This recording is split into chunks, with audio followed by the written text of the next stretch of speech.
Many investors are speculating that Microsoft is moving away from the console. If that's true, is that good or bad for PlayStation? So we think that competition in the business is healthy and then pushes us to innovate. There are multiple participants who together drive the overall game industry. And while there are new engagement models being explored, we ultimately think this is a good thing.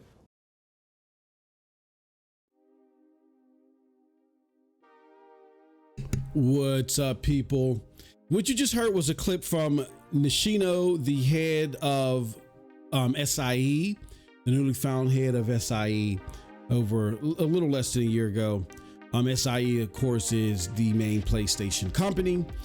And that was an excerpt from the fireside chat where Nishino talked about or answered an investor question during the fireside chat about Xbox seemingly losing support for the consoles and if that was a good or bad thing for PlayStation.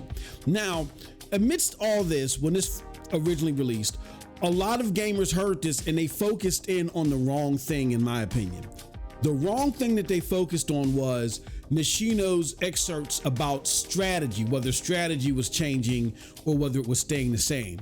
And they even got that wrong. We had to debunk the information about that. Go check out our previous videos where we're talking about this fireside chat about that. And I also got an even longer video for members where we talk about and we speculate about what this means for the PlayStation strategy altogether and why those that are concerned about PlayStation losing its edge due to the lack of competition now is not a good thing for the PlayStation faithful.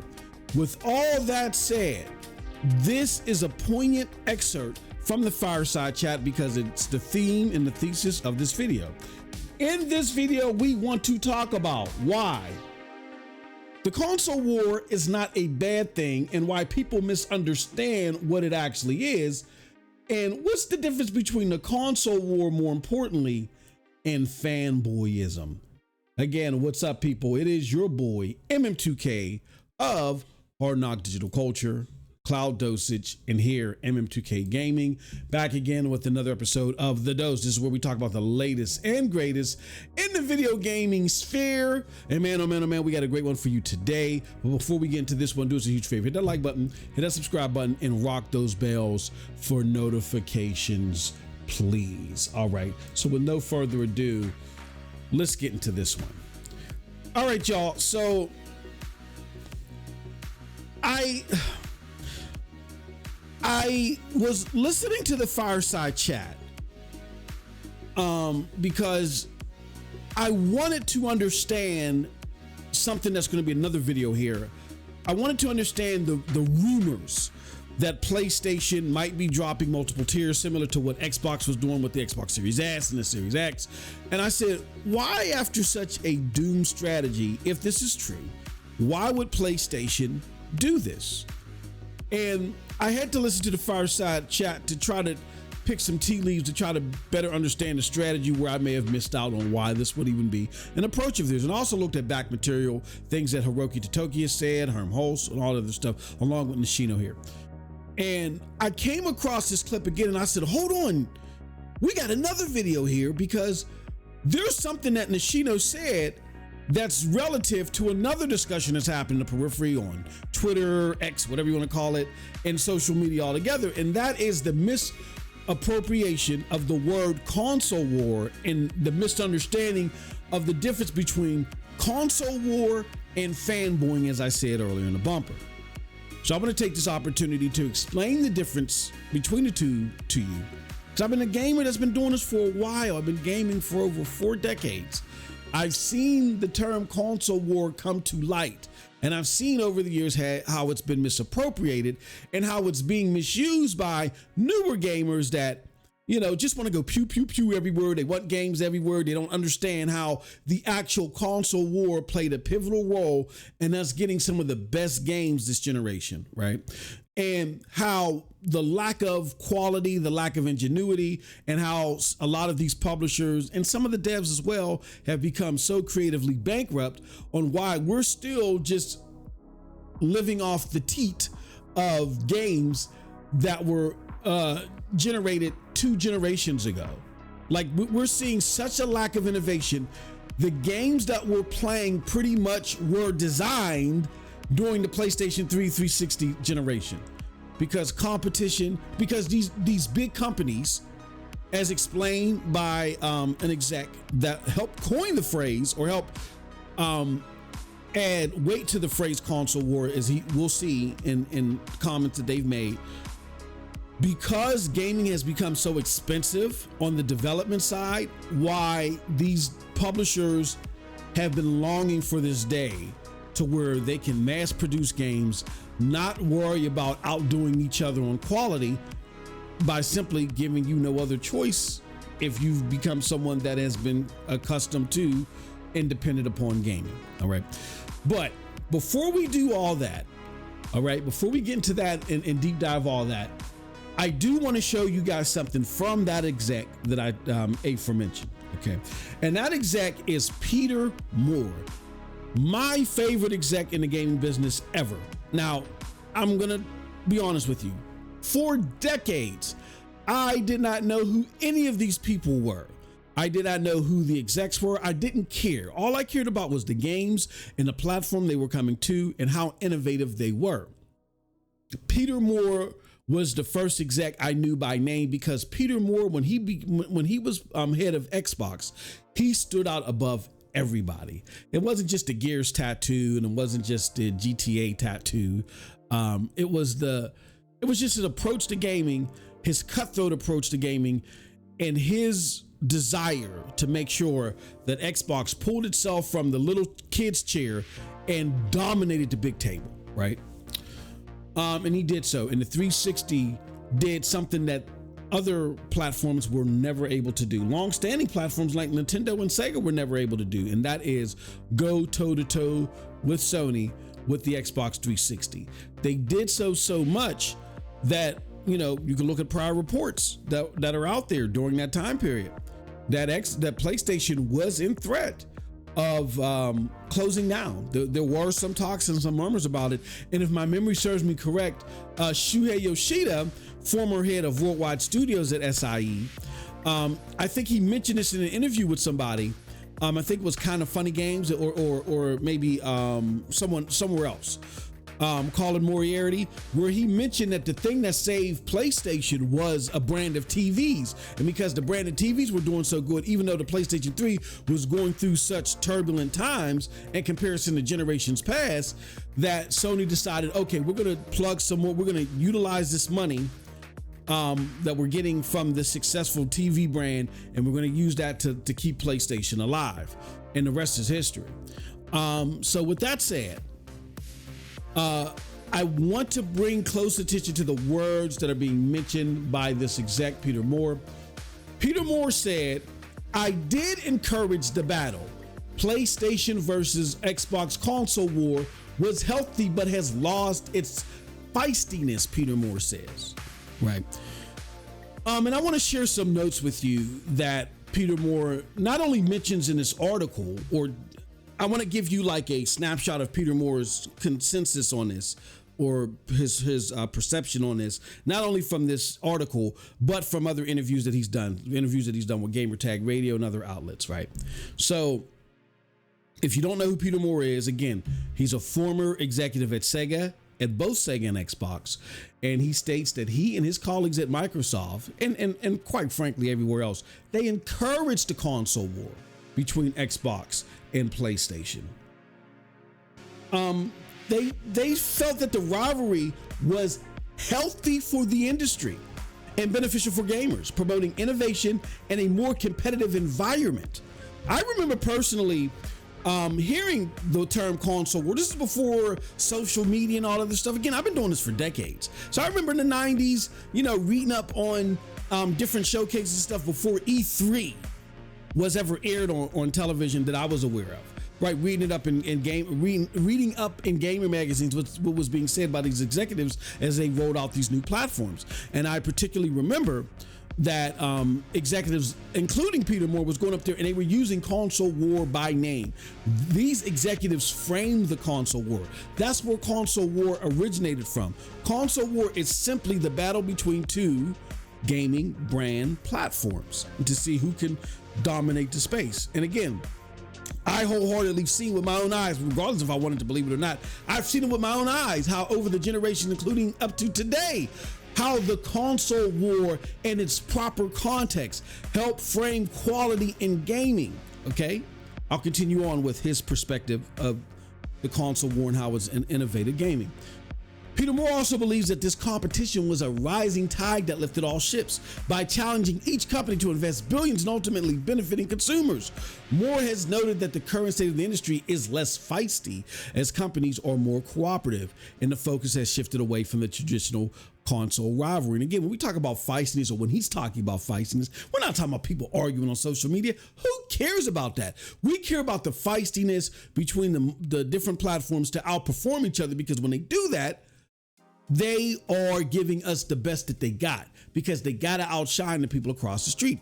Prime example, that feistiness was displayed when my favorite console at the time, which was Xbox, during the Xbox One, PlayStation 4 generation, was outshined at E3 when they had all these stipulations over DRM and how you could trade games and all this other stuff. And when Shuhei Yoshida, and I forget the other guy's name, came out and said, hey, this is how you trade a game on PlayStation, and he simply just handed the other, Shuhei simply handed the other exec the game. The crowd went wild because Xbox had this convoluted, what it sounded convoluted at the time, convoluted way to trade your games and the digital licenses associated to them. And seeing them do that, like, did change the tide in the perception that Xbox was the new king in town and so forth, and then the rest is history for that generation. All right. Also, keep in mind what I said earlier. The console war brought us a series of game styles when it comes to a AAA standpoint that we're still just brushing up and not really innovating from the day. We're just brushing up and making prettier today. The PlayStation 3 and the Xbox 360 generation was when the console war was its fiercest and its feistiest, and it was the most innovative, right? We're still playing games from a AAA standpoint from that generation. I'm talking about the Call of Duty Modern Warfare type games. That was born and bred in the 360 and PlayStation 3 generation. The Uncharted's, the God of Wars, the Last of Us, and games like that, Horizon. Those were bred and born during the Xbox 360, PlayStation 3 generation from Uncharted, the third person over the shoulder with your climbing mechanic and your puzzles and stuff like that. All of the, I don't want to say all of them, but a large swath of the Sony first party games that people love so much of that playstyle come from Uncharted, which was born during the PlayStation 3 generation. Then we also have games like BioShock and Fallout. The Bethesda Fallout and the BioShock games, the third person or first person rather, action RPG with RPG elements, the Western RPG as they call it now. That was born as a major way to play AAA games on console during the 360 generation. So you're seeing games like Atomfall and so forth being pulled from that generation. Though those games were popularized during the 360 generation. Even your Souls-like games, I believe it was Demon Souls that came out during the PlayStation at the end of the PlayStation 3 generation, right? Even your Souls-like, the only game architecture from a AAA or a big ticket standpoint that was not derived from that generation was the Battle Royale. That came last generation. But all the other major ways that we interact with either big ticket or AAA genre defining games, the concepts at the core were born during the 360 generation. How could I forget Borderlands? We got Borderlands 4 coming up. When did Borderlands come out? The 360 PlayStation 3 generation. Okay? So all we're seeing is prettier mashups of those games that were innovated at its height or brought to the forefront at its height, in my opinion, in many's opinion, during that generation. We're just getting prettier versions of those. Okay? So that was born because Xbox and PlayStation, again, had that feistiness, and they knew that they had to have an intricate balance. They couldn't just make money. They had to make money and extremely satisfy, because people had options. And when you have options, in order for you to make this money, you got to fight for it.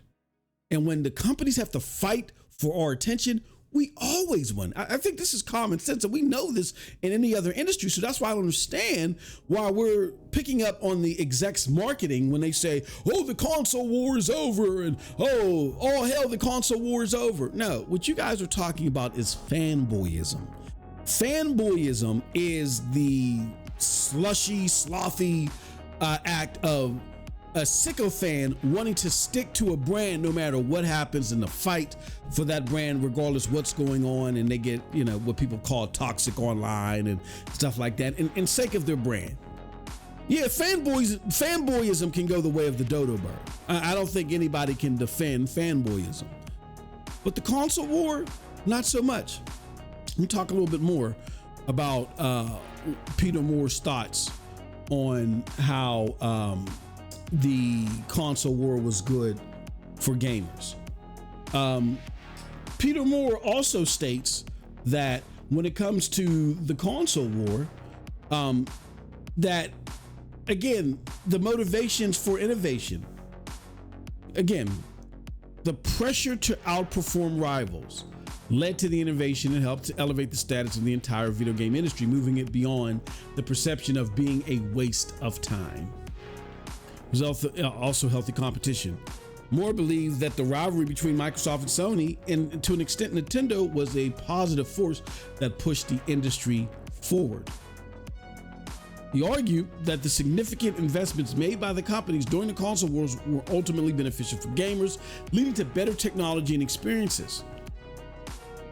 And again, there has been a loss to feistiness in the eyes of Moore, who has observed that the current era lacks the intensity and bold confrontational marketing tactics of the past, noting that Microsoft's move to bring more games to platforms signifies a major change, and now we know that PlayStation has followed. The question is, and the debate is, how much are they going to follow? That's another video.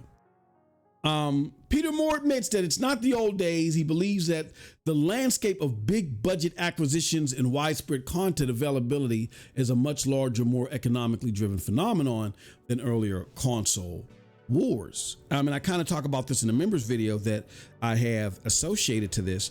If you definitely want to check that out and get a more in-breath depth of my thoughts on that, definitely hit that join button and become a member. It's great content. But we deep dive the fact that, hey, I don't think we focused on this enough, but it wasn't that Sony saw a competitor and said, oh, you want to compete with us and we're out to destroy you. It wasn't just a competitive 300, spirit from the movie 300. It was more or less like, we're concerned about this company. I mean, yes, they fumbled the bag the last couple of generations, but all they got to do is put the right people in charge. And with their war chest that we don't have, they could be a serious threat to us. They've already pushed PlayStation in certain directions. I don't think they wanted to go. They've pretty much had the industry change its perspective on what's successful in gaming because of MAUs. That's a Microsoft thing. So even while Microsoft really wasn't pushing units and really outperforming PlayStation in gaming, they've paced investors in a different way to pay attention to MAUs more than anything. And Sony felt the brunt of that and was like, we really don't have a stranglehold of MAUs. And that's why they tried to do some of the things that they've done on PC with Helldivers and stuff like that with Backlash. And that's why they've been changing their focus to MAUs over the past several years. We also have a situation here where PlayStation also lost $80 billion in stock evaluation just by the ABK deal being mentioned. By the ABK deal being mentioned, they lost $20 billion in stock evaluation. It took them over a year to get that back. And then you also factor in 2018 when PlayStation at that time, in its 24-year history at that time, had broke all previous records as far as financials and sales, everything you could think of. They made 20 billion that year, I believe. Xbox, that really had not seen signs of success pretty much anywhere. Only thing that they saw was State of Decay had beat out God of War in NPD one particular month after release. That's the only thing that they saw, even though it release day and date in Game Pass. But opposite of that, everything was grim for Xbox as far as its saturation and its sales. They still managed to make 16 billion to what I believe was Sony's 20 billion in 2018. So if you look at the numbers, Sony was outperforming Sony was outperforming Xbox, or PlayStation was outperforming Xbox like 2-1, about 200%, right? Even though they were outperforming Xbox 200% in sales and things like that, and new players and saturation, they only made 20% more in revenue than Xbox. To PlayStation, that was concerning, and in 2019, I think you've seen like a major shift toward, away from, Andrew House and other people, and then that's when I think the Jim Jim Ryan era started to begin. You know what I mean? So Sony's always, even though they've outperformed them, always had Microsoft in their rear view mirror, and they were concerned. And I don't think a lot of us focused on that enough or understood the severity of it. So I think it was more or less, it wasn't just Microsoft realized they couldn't compete with PlayStation and it wasn't, the juice wasn't worth the squeeze. I think equally, Sony is elated and relieved to no longer have to be concerned about Microsoft. Again, I'm not saying that Microsoft competed with them as far as sales and even making money. Even right now with the purchase of Activision Blizzard and selling games on PlayStation, they're $7 billion away from Sony. But the threat of Xbox at someday getting some competent people up there that focus on or have an eye for quality as well as they do, if not better, with that Microsoft war chest, was always a threat to Sony. And so now this is a golden opportunity to back away from it. That's why in that snippet that I played for you earlier, pay attention to the question. The question wasn't necessarily about business strategy, and whether they were changing a business strategy as everybody focused on. The question was, is Microsoft leaving the console behind? Is that a good or a bad thing for Sony? And Nishino essentially answered, even though we realize this, competition, brings out more quality, essentially, yes, this is a great thing for Sony. It might be a great thing for Sony, but the question is it a great thing for you? But I digress. Let's continue on.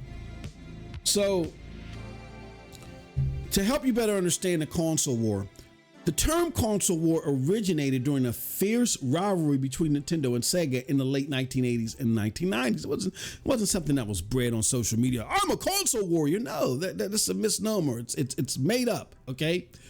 While there were earlier instances of competition between console manufacturers, this particular period saw an escalation in aggressive marketing and public competition that led to the coining of the term. All right, so here's one take of how it came about. The rivalry, which the console wars, coined around, was most famously associated to the battle, again, between the NES and the Sega Genesis, trying to break into the North American market dominated by Nintendo. Sega's marketing was known for being direct and confrontational, often taking a David versus Goliath approach against the market leader Nintendo. Slogans like Genesis does what Nintendo don't became iconic. And that's some of that feistiness that Peter Moore talked about, that, you kept everybody on their toes and still sharp and still, as they say. Now, as far as the journalists covering this console war, they, in the magazines that they often wrote for, such as Computer Gaming World, began using war or battle also to describe this intense competition. One of the earliest uses was cartridge wars. that relates back to a 1988 article, supposedly, right? So while the rivalry between Nintendo and Sega is the most visible and defining example, the term has been used to describe the competition between other console manufacturers, such as ongoing rivalry between Sony, PlayStation, Microsoft, Xbox, and Nintendo. So that, in essence, my friends, is the history on the word console war, right? And people, again, and pretty much, and I feel like these are new gamers. These are new gamers, or people that, because they're fanboys, they want the console war to be over, because with the console war being over, their favorite brand that may have not fared out well in the console war can be less criticized. But a lot of these fanboys that are out here now that are speaking on behalf of these brands, they don't even play games. They don't. I want to show you guys something. Here's something that I had to say about this. I said, I'm seeing more people say you don't want the console war to end, and I effing love it. Fanboyism, the rabid attacks and a defense from sycophants for a brand just because can go. But console war, competition between the brands themselves, gives us the best quality in gaming. And we got some other users that feel so as well. This user named Ether says, ending the console war is just another way of saying less competition. I don't know when less competition has ever been good for consumers. People will eat up whenever these executives feed us. Just a while ago, when Microsoft was buying out the industry, they were saying, let us compete. But it doesn't end there. Shout out to Porter Rock 77, our homie, a good friend of the channel, says console war benefited gaming. We wouldn't even have Xbox if it wasn't for the console war. Sonic was born of the console war. Console wars created competition. Lack of competition doesn't make gaming better. And here goes possibly an example, as someone is highlighting the lack of console war, right? This is from Holy Night Blade. This is exactly why ending the console war is the worst effing thing that could even happen. No competition means that these publishers have full reign to completely F you. Zero checks and balances from competitors. And this is in reference to price update, which may not be less inclined to deal with the console war ending. Maybe it does. I think that's just, even if it is associated to the feeling that PlayStation has that, hey, look, you know, we don't have to eat these costs anymore. I think that would be the tip of the iceberg. There's far worse things out here due to this lack of competition. And I've talked about that in other videos, right? So, all in all, I think we've mistakenly misappropriated the words in the terms console war versus fanboyism. And I think it's time that we understand how bad this could be when everybody wants to operate in their own lane and not compete against each other and just play kumbaya. In my 40 plus years of gaming, consoles have always had competitors. Now, some of the competitors may have got washed or whatever, but they were at least there, and the consoles makers and the platform holders were at least cognizant of them, and therefore they've done better. This is going to be the first time that we're heading into a new generation where Nintendo ain't really going to have a competitor and PlayStation ain't going to have a competitor. Now, Xbox, on the other hand, they're going to have a competitor, but I don't know how this is going to go. Like, I don't even know if their presence is going to mean anything, because Steam is such a juggernaut, but that's more in line with PC gaming, which I'm kind of acclimated to, because I really like NVIDIA GeForce Now, which is a cloud streaming service, excellent over the cloud, over the internet, over web browsers. You can get excellent gameplay, 4K 120. I mean, it's just fantastic, right?